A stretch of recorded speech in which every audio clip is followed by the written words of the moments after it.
오늘 우리에게 주신 하나님 말씀은 사도행전 17장 1절에서 10절 말씀입니다. 사도행전 17장 1절에서 10절 지난주와 같은 본문의 말씀입니다. 네, 같이 교독을 하도록 하겠습니다. 오늘 말씀 좀 다른 곳도 찾아야 하니까 성경을 찾아주시면 좋겠습니다. 1절 그들이 암비볼리와 아볼로니아로 다녀가 데살로니가에 이르니 거기 유대인의 회당이 있는지라.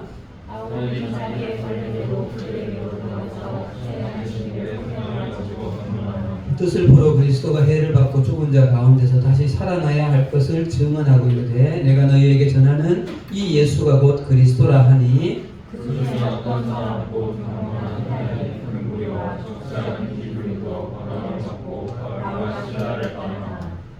그러나 유대인들은 시기하여 저자의 어떤 불량한 사람들을 데리고 때를 지어 성을 소동하게 하여 야손의 집에 침입하여 그들을 백성에게 끌어내려 못 찾았으나 발견하지 못하며 야손과 여러 문제들을 끌고 제사장들 앞에 가서 소리질러 이르되 천하를 어지럽게 하던 이 사람들이 여기로 이르네. 야손이 그들을 맞아들였도다. 이 사람들이 다 도사의 명을 거역하여 말하되 다른 임금 곧 예수라는 이가 있다 하더이다 하니 무리와 백성들이 이 말을 듣고 소동하여 야손과 그 나머지 사람들에게 보석금을 받고 놓아주니라. 같이요. 밤에 형제들이 곧 바울과 실라를 배려하러 보내니 그들이 이르러 유대인의 회당에 들어가니라. 네, 반갑습니다.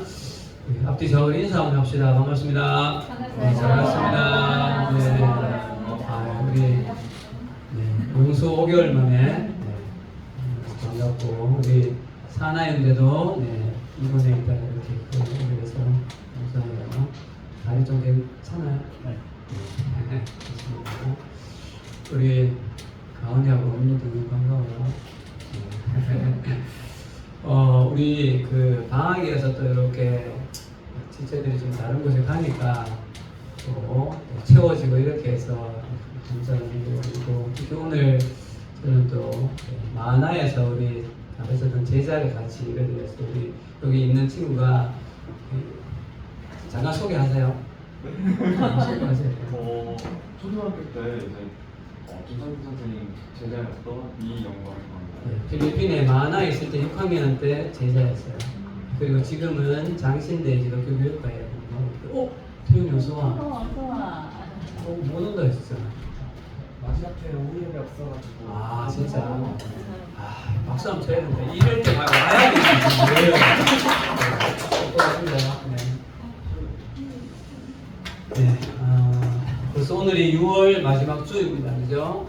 6월에 이제 반년이 지나갔는데 한 학기 동안 또 아직 우리 고등학생 친구들은 이제 학기를 마치지 않았지만 수고들 많았고요. 네. 이 시간 우리 마음의 인격의 컵을 좀 잘 세우고 지난주에는 튜닝에 대한 이야기를 잠시 했죠. 말씀 예배 시간이 우리의 전 인격을 하나님 앞으로 이렇게 잘 튜닝하는 그런 시간이 되었으면 좋겠습니다. 지난주에 우리는 천하를 뒤덮는 복음의 능력이라는 제목으로 말씀을 같은 본문을 가지고 나누었죠. 지난주는 좀 앞부분에 천하를 뒤집는 복음에 대해서 집중해서 말씀을 좀 나누었었고요. 네.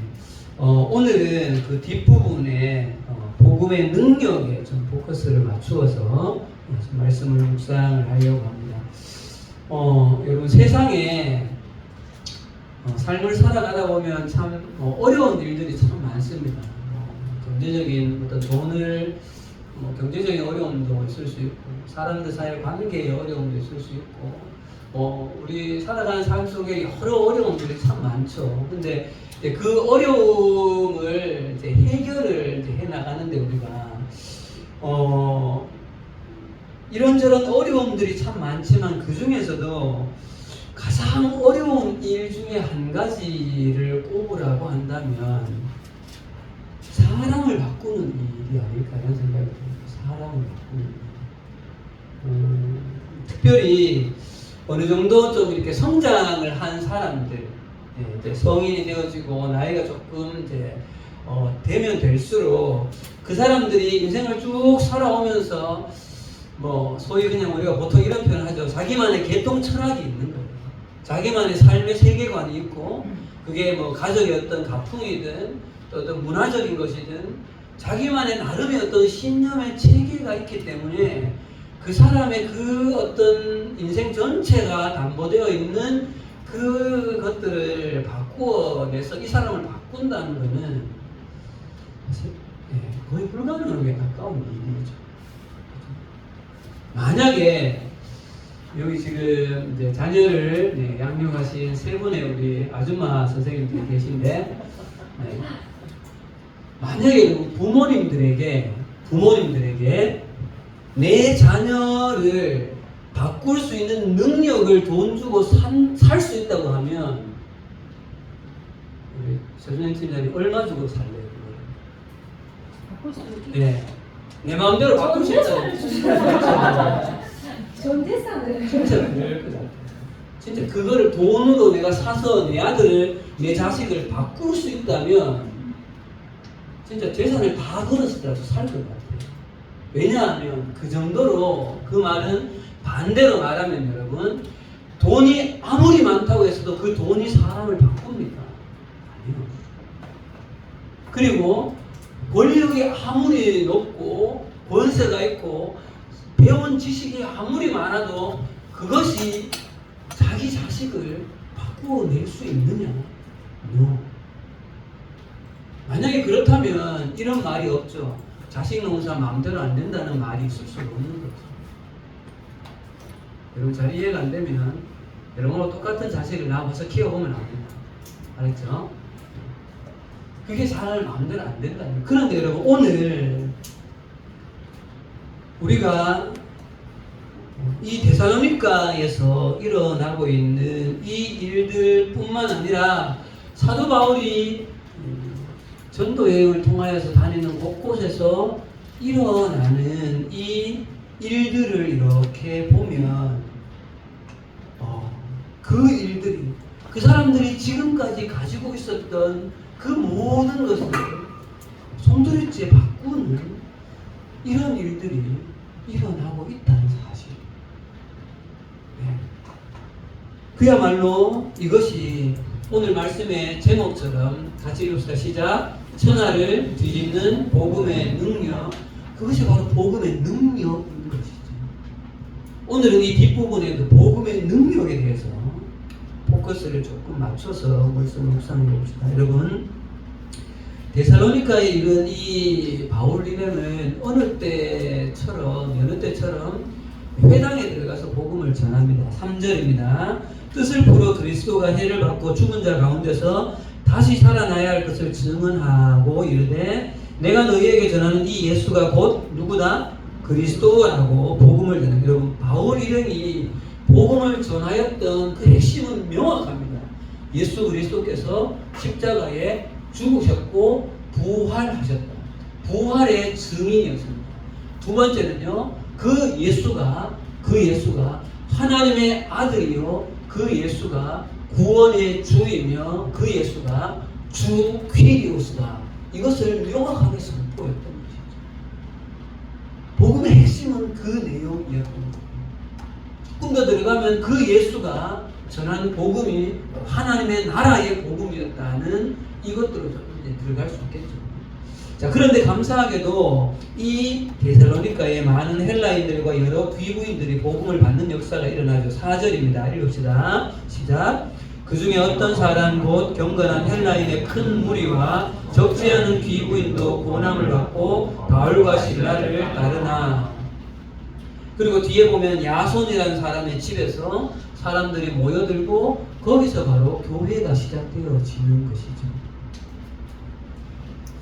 자, 그런데 여러분 한번 생각해 봅시다. 우리 지난주와 그전쪽 2주 정도 계속해서 우리는 마게도냐라는 큰 권역, 도의 이 수도격인 이 데살로니가, 여기도 역시 당시에 세상을 호령했던 그 로마 사회의 지배의 큰 영향권 아래에 있었고, 그 영향권은 한마디로 말하면 헬라의 문화였던 것이죠. 그럼 여러분 우리는 자연스럽게 이 데살로니가 사람들이 복음을 받고 예수를 주로 영접한 이 일에 대한 질문이 몇 가지가 생기는데, 첫 번째는 그리스 로마 신화 다실론이죠. 여러분 그 책에 많이 가서 무슨 신 알잖아요.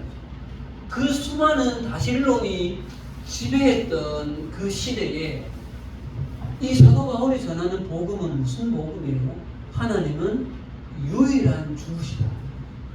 삼위일체 주 예수 그리스도, 그 하나님 성삼위일체는 유일한 주님이다. 다른 것과는 비교 자체가 불가능한 여러 신 종류들 중에, 어서 오세요.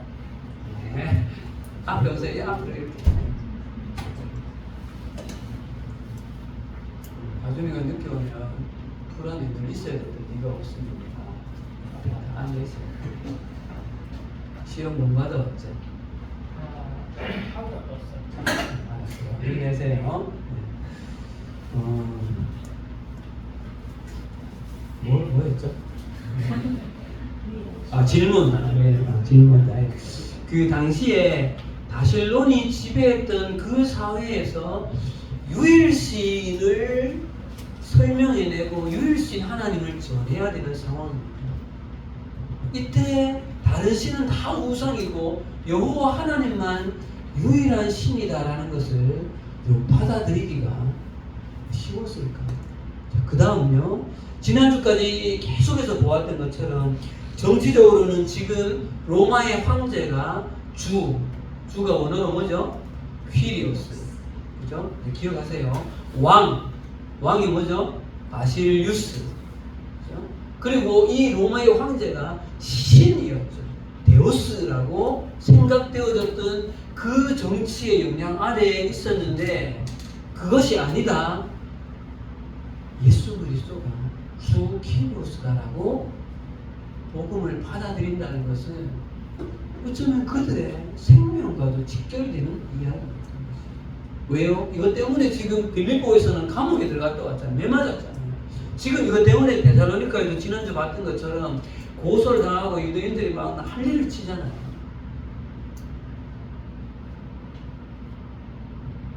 그런데 놀랍게도 여러분, 오늘 본문이 보고 있는 것처럼 이런 현실적인 어려움이 있음에도 불구하고 그 복음을 받은 데살로니가 성도들의 사람들의 변화를 막을 수가 없었다.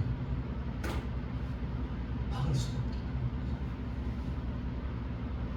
여러분, 데살로니가 교회 성도들에게 전해진 예수 그리스도의 그 십자가의 복음과 예수 그리스도로 이 땅에 오셔서 시작된 그 하나님 나라의 복음의 진리가 그들에게 선포되어졌을 때, 그들이 지금까지 가지고 있었던 신앙과 사상과 이 정치 상황 속에서 가지고 있었던 그 모든 이 패러다임이 완전히 전환이 이루어진, 그야말로 트랜스포메이션이 일어나는 거예요. 이 사람들.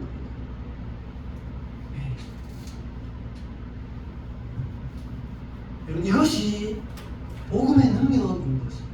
여러분, 우리가 믿는 복음은 내가 가지고 있었던, 내가 주인 되어졌던 그 모든 것을 예수 그리스도 그 십자가를 직면하는 순간 그 앞에서 나는 죄인이라고 고백할 수밖에 없고 예수를 주님이라고 고백할 수밖에 없는 그 능력이 바로 복음 안에 있다는 것이죠.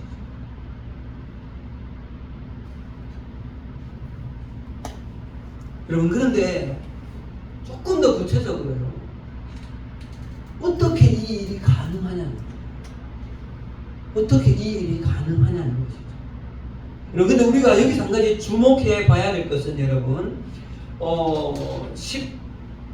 14절에 복음을 받은 사람을 누구라고 말하고 있습니까, 여러분? 경건한 14절, 그냥 4절요. 경건한 헬라인과 또 적지 않은 귀부인. 여러분, 귀부인이면 당시 데살로니가에서 좀 상류층에 있는 사람들이겠죠, 당연히. 그럼 여러분 한번 생각해 보세요.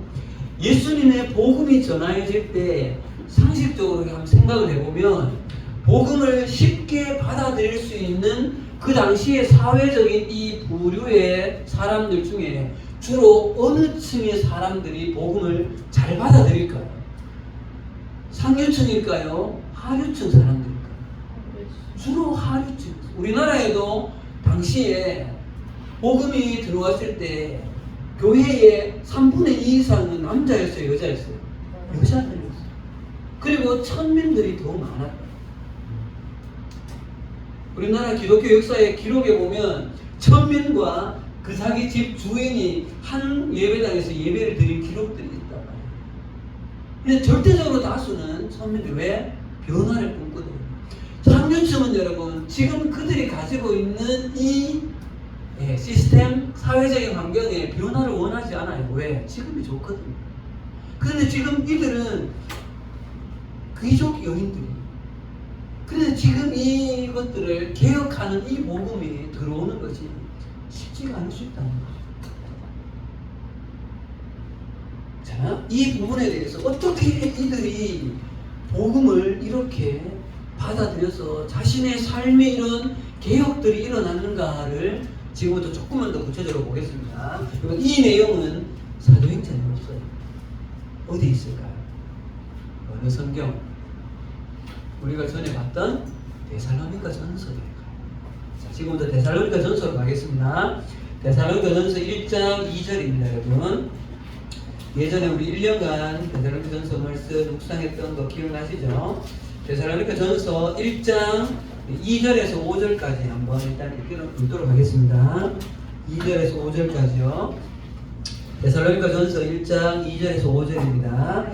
교독하겠습니다. 제가 2절요. 우리가 너희 모두로 말미암아 항상 하나님께 감사하며 기도할 때 너희를 기억하면 너희의 믿음의 역사와 사랑의 수고와 우리 주 예수 그리스도에 대한 소망의 인내를 우리 하나님 아버지 앞에서 끊임없이 기억하느니 하나님의 사랑하심을 받은 형제들아 너희를 택하심을 아노라. 5절이 중요합니다. 시작.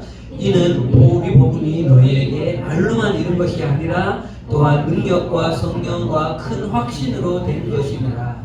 여러분, 베드로가 서신서 중에 첫 번째 서신서인 이 데살로니가 전서를 쓰면서 3주 동안 복음 전하고 불과 몇 달만 있다가 갑자기 쫓겨났기 때문에 여기 이 지금 데살로니가 교회 성도들이 이제 금방 교회가 만들어졌는데 이들이 어떻게 됐을까 많이 염려를 하게 되었죠. 그래서 나중에 디모데를 보내게 되죠. 교회가 어떤지 돌아보고 하나. 돌아왔을 때 다행히 감사하게도 데살로니가 교회 성도들이 아주 믿음에 잘 서 있다는 이야기를 들어요. 그래서 2절, 3절에 칭찬하잖아요. 자, 다 같이 3절 보시면 믿음의 뭐요?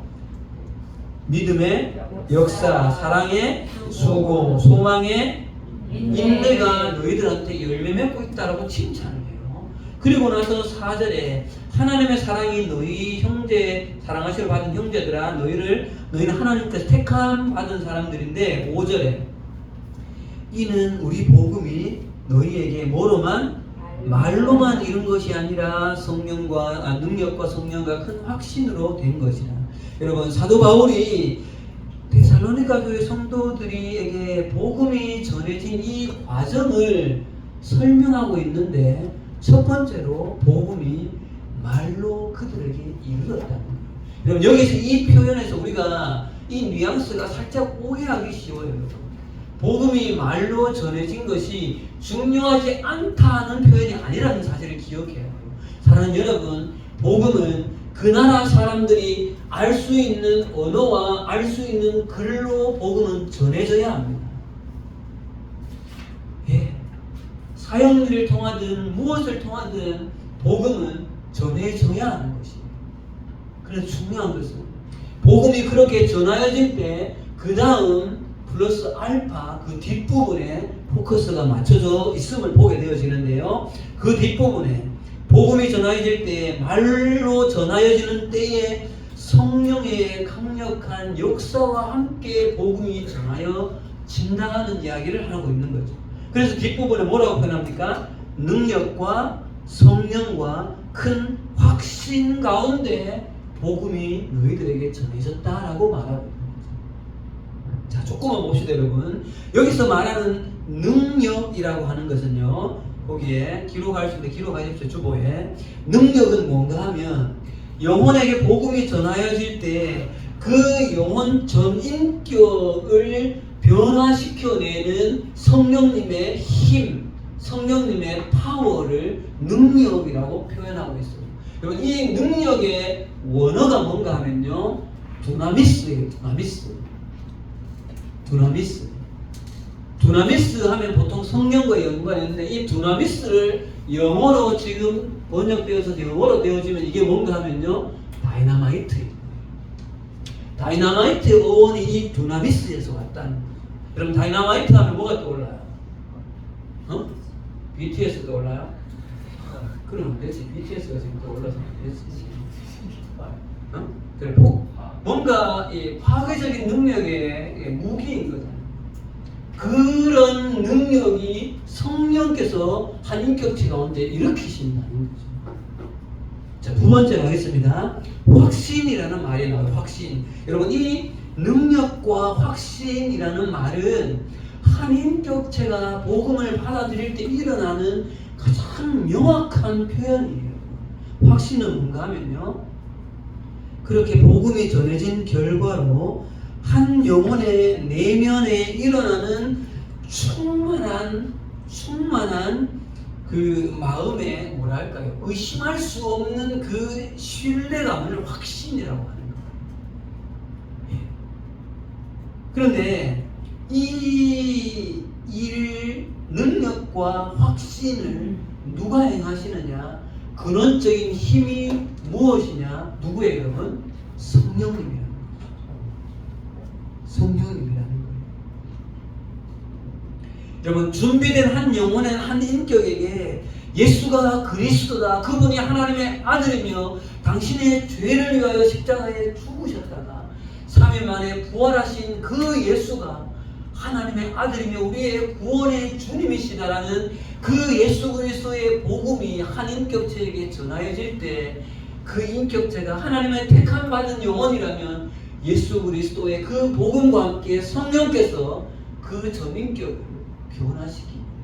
두나미스의 힘으로. 그리고 그 영혼에게 말할 수 없는 기쁨과 그 확신이, 아, 예수가 나의 주인이구나, 예수 앞에 내가 얼마나 죄인인가를 직면하게 되죠. 그 직면의 가장 대표적인 예가 누구예요?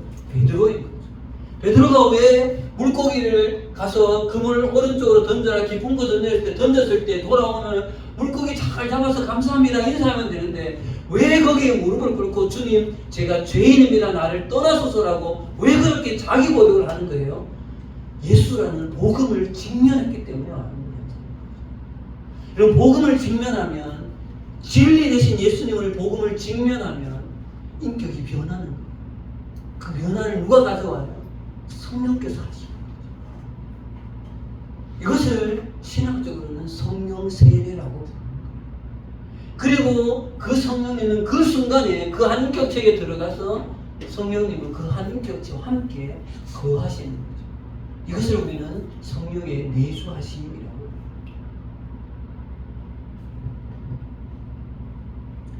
여러분, 데살로니가 교회 성도들이 헬라 문화가 그렇게 강력하게 지배하고 있는 그 마게도냐에서 살아왔기 때문에 그들이 섬겼던 그 수많은 신들과 그 정치적으로는 로마의 황제가 자신들의 주인이라고 신이라고 고백하였던 그 모든 것들이 이 복음 앞에 섰는 이 순간에 성령의 능력이 그들의 영혼에 전인격으로 역사하여서 그들의 마음 가운데에 지금까지 가지고 있었던 모든 신앙의 체계를 버려버리고 예수 앞에 서는 것이죠. 그럼 이거는 제가 드리는 말씀이 아니라 1장 9절 보세요. 사도행전의 데살로니가전서 1장 9절입니다. 같이 읽읍시다. 1장 9절 말씀 시작. 그들이 우리에 대하여 스스로 말하기를 우리가 어떻게 너희 가운데 들어갔는지와 그 다음 너희가 어떻게 우상을 버리고 하나님께로 돌아와 살아계시고 참되신 하나님을 섬기는지와 너희가 어떻게 우상을 버리고 하나님께로 돌아와 살아계시고 참되신 하나님을 섬기는지와. 여러분, 이들에게 예수 그리스도의 그 십자가의 복음, 하나님 나라의 그 진리의 복음이 선포되어졌을 때 성령께서 두나미스 같은 그런 능력으로 그 인격들을 변화시켜내시고 그 인격들의 마음이 중심에 예수가 나의 주인이라고, 어떻게 보면 생명을 내걸면서도 이 고백을 해내는 거예요. 초대교회 여러 교회사들을 보면 네로의 그 수많은 어려움 가운데 콜로세움에서 심지어 이런 기록들도 있어요. 예수 믿는 그리스도인을 장대에 매달아서 불을 피우고 그 네로 황제는 테라스에 앉아서 오 로마의 횃불이여라고 이렇게까지 고백을. 그러나 그들은 불에 다 죽으면서도 그렇게 죽는 것을 두려워하지 않았대요. 왜? 예수가 자기의 구원주이다, 주라는 그 믿음의 신앙이 그 어려움들을 이겨내게 만드는 동기예요. 여러분, 이것이 복음의 능력인 것이. 히브리서 11장에 왜 그렇게 수많은 믿음의 선진들에 대하여서 그들이 세상이 감당치 못할 자들이라고 표현되어 있는 것은 복음을 직면했기 때문에. 복음을 직면했기 때문에. 여러분, 복음을 직면하는 사람에게 나타나는 두 가지 현상이 있어요. 첫 번째는요, 지금까지 자기의 삶의 주인으로 여겨왔던 것을 버린다는 사실입니다. 한 번 더요. 복음을 인격적으로 직면한 사람들에게 나타나는 첫 번째 현상은 지금까지 자기가 주인 삼아 왔던 그 주인을 버린다는 거예요. 두 번째는 분명한 구원의 그 확신 가운데 삶을 살아계시고 참된 진리의 신 하나님께로 방향을 바꾼다는 사실입니다. 이것이 회심인 것이죠. 회심은 여러분 유턴이에요. 유턴. 삶의 목적, 인생의 방향, 삶의 주인 완전히 바꾸는 것이죠. 여러분, 그런데 이것은 초대교회에서만 일어난 일이 아니라 지금 이 시대에도 성령님은 하나님의 택한 백성의 영혼에게 찾아가셔서 두나미스로 지금도 일한다는 사실. 자, 조금 이따가 지금 영상을 하나 보여드릴 텐데요. 울산대학교에 있는 이정훈 교수님이라는 분이 있어요. 이 사람은요, 어떤 분이었는가 하면요, 스님이었어요. 진리를 깨닫게 스님인데, 왜 스님이 되는가 하면 기독교를 철저히 박해하기 위하여서 그 종교자유연합회라는 종자연이라는 곳에 가서 활동을 하면서 법적으로, 이 사람은 법철학 교수이기 때문에 법적으로 복음을 전하는 것을 막기 위해서 활동하는 철저히 기독교를 탄압하던 사람이었어요. 어느 날 이 사람이 예수를 여러분, 예전에 저는 기억해요. 고속도로를 가다 보면 고려은단 하면서 거기에 약간 복음의 뉘앙스가 있는 뭔가 게시판이 있었거든요. 고속도로를 다니다 보면. 그게 왜 없어졌냐 알아요? 이것 때문에 없어졌어요. 그런데 이 사람이 지금은요, 유튜브에 여러분 이정훈 교수라고 쳐보세요. 얼마나 복음을 열심히 전하는 사람이 되었는지. 잠깐 영상 한번 보겠습니다. 넘겨주세요.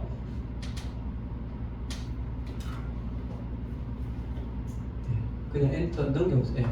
이렇게 마우스 소리를 조금만 최대한 높여주네요.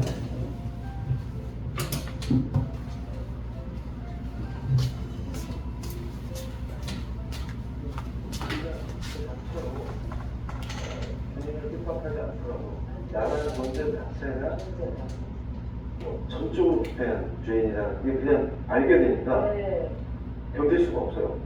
죽는 거에 길이 없고 나서 제일 강한 느낌이 나는 죽었다. 그래서 꼼짝도 못하고 방바닥에 엎드려서 떨어져. 부들부들 떨어져. 그러다가 어느 정도 시간이 지난 다음에 일어나서 움직여지니까 잠깐만요. 이상하다. 잠깐 멈춰주세요. 이게 뭐지? 이걸 어떻게 하면 더 효과적으로. 잠깐 멈춰주세요. 지금 이 상황이 뭔가 하면 앞에가 길어가 제가 잘랐는데요. 어느 날도 이 사람이 절에 가가지고 어떻게 하면 기독교를 잘 할까 이거를 막 연구하다가 너무 그날 컨디션이 안 좋아서 집에 돌아와서 아내에게 밥을 차려달라고 하고 거실에 소파에 앉았는데 CTS를 봤다는 거예요. 왜냐하면 적을 알아야 이길 수 있다고 해서 CTS를 잘 보고 저게 얼마나 모국인가를 분명하게 해서 그때 근데 어떤 목사님이 죄에 대하여서 회개할 것에 대해서 설교를 했다는 거예요.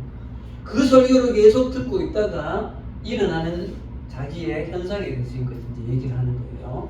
다시 들어주세요. 공격할 수 있을까요? 적을 공격하려면 적을 알아야죠.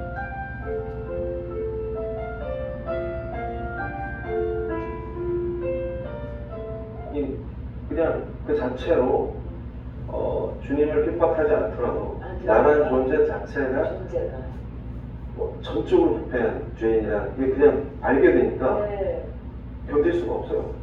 죽는 거에 길이 없고 나서 제일 강한 느낌이 난 죽었다.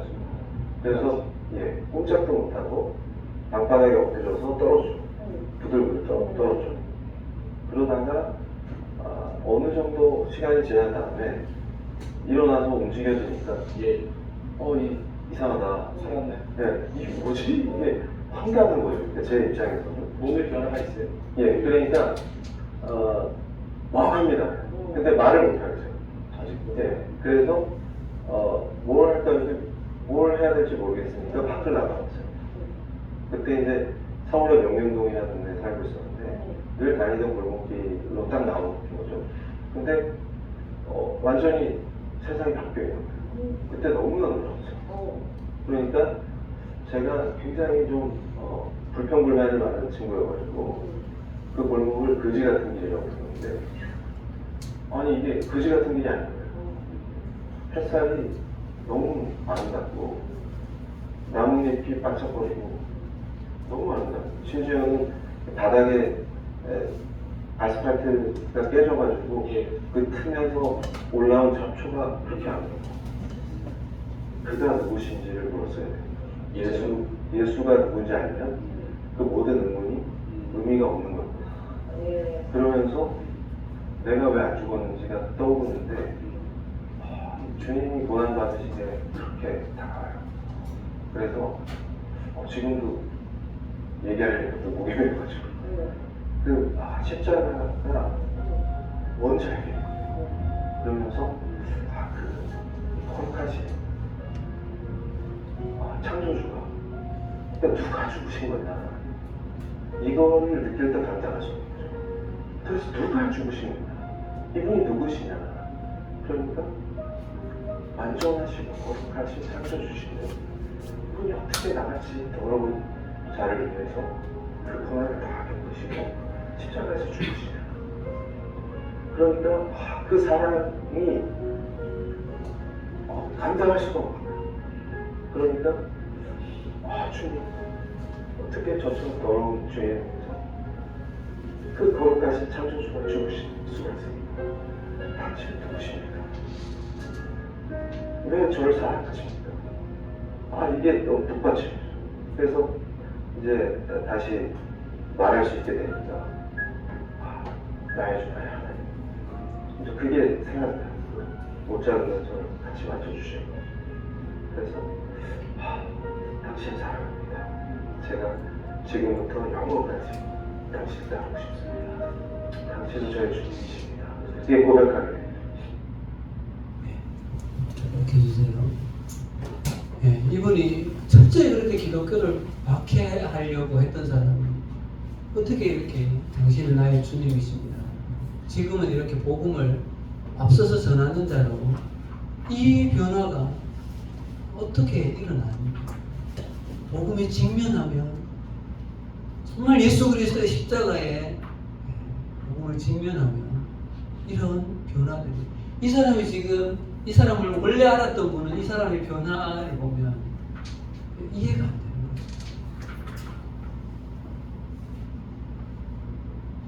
되는 거죠. 여러분, 성령님은 지금도 동일하게 이루고 계십니다. 아멘. 성령님은 지금도 준비된 영혼들, 하나님이 택한 영혼들에게 정확하게 찾아가서 그의 마음의 문을 두드리시고 그의 입술의 고백 속에 예수가 그리스도라는 고백을 일으키시는 거죠. 저는 여러분들은 예수 그리스도의 십자가의 복음에 직면한 적이 있습니까? 그 사랑이 너무나 크고 그 사랑이 너무나 감격스러워서 그 사랑 앞에 눈물을 흘리며 주님, 정말 주님은 나의 주이십니다. 당신이 나의 그리스도이십니다. 정말 직면한 적이 있습니까? 부모에 의해서 들은 거 말고 여기 와서 목사님 설교에서 들은 거 말고 내 인격 전체 중심 속에서 흘러나온 그 고백이 언제 있었습니까? 바라기는 이번 여름 수련회에 오시는 수련 선교사님 귀한 선교사님 통하여서 정말 복음의 진리를 여러분들한테 선포하실 텐데 간절히 바라기는 여러분 다시 그 복음의 진리 앞에 여러분의 전인격을 세우는 그런 여러분들이 되기를 간절히 소원합니다. 아멘. 또 한 가지 여러분 마지막으로 볼 것은 데살로니가 교회 성도들이 복음을 받는 그들의 태도가 얼마나 귀했냐 하는 것을 마지막으로 봐야 합니다. 자, 데살로니가전서 2장 13절로 가고 이제 마치겠습니다. 2장 13절입니다. 데살로니가전서 2장 13절입니다. 같이 읽읍시다. 시작. 이러므로 우리가 하나님께 끊임없이 감사하며 너희가 우리에게 들은 바 하나님의 말씀을 받을 때에 사람의 말로 받지 아니하고 하나님의 말씀으로 받으니 진실로 그러하다. 이 말씀이 또한 너희 믿는 자 가운데 역사하다. 여러분, 데살로니가 교회 성도들의 가장 감사했던 모습은 그들이 하나님의 말씀으로 계속하여서 바울을 통하여서 교훈을 있는 동안 받을 때에 사람의 말로 받지 않고 참주소 하나님의 말씀으로 받았다는 사실이에요. 그것은 뭐예요, 여러분? 그들의 마음의 전인격의 밭이 말씀을 들을 준비가 되어져 있었다. 말씀을 말씀으로 받을 준비가 되어져 있었다. 베드로를 초청했던 고넬료가 베드로가 왔을 때 뭐라고 말합니까? 우리가 다 지금 당신 앞에 있지만 하나님 앞에 있나이다라는 마음의 고백을 합니다. 마찬가지입니다, 여러분. 이번 여름 수련회 때 여러분 은혜 받기를 하나님의 그 복음의 진리를 직면하기를 여러분 소원하십니까? 마음에 준비를 해야 합니다. 준비를 해야 합니다. 여러분 은혜를 너무 값싸게 받으려고 하지 마십시오. 대가 없이 은혜는 주어지지 않습니다. 대가 없이. 여러분 이제 수련회가 한 달 채 남지 않았는데 그 기간 동안 여러분 말씀을 읽으며 수련회를 준비하시고 기도하는 수련회를 준비하시고 함께 모였을 때 주일 말씀을 함께 전인격으로 들어가면서 이번 수련회에 내가 정말 주님을 나의 전인격 가운데 직면하기를 소원한다는 주님 저에게도 은혜를 좀 허락하여 주십시오. 스로보니게 여인이 주님 저에게 부스러기 은혜라도 주십시오라는 그 간절한 마음이 있으면 하나님이 그 위에 하나님 은혜를 부으시고 그렇지 않은 데는 부어도 그게 은혜인 줄을 몰라요.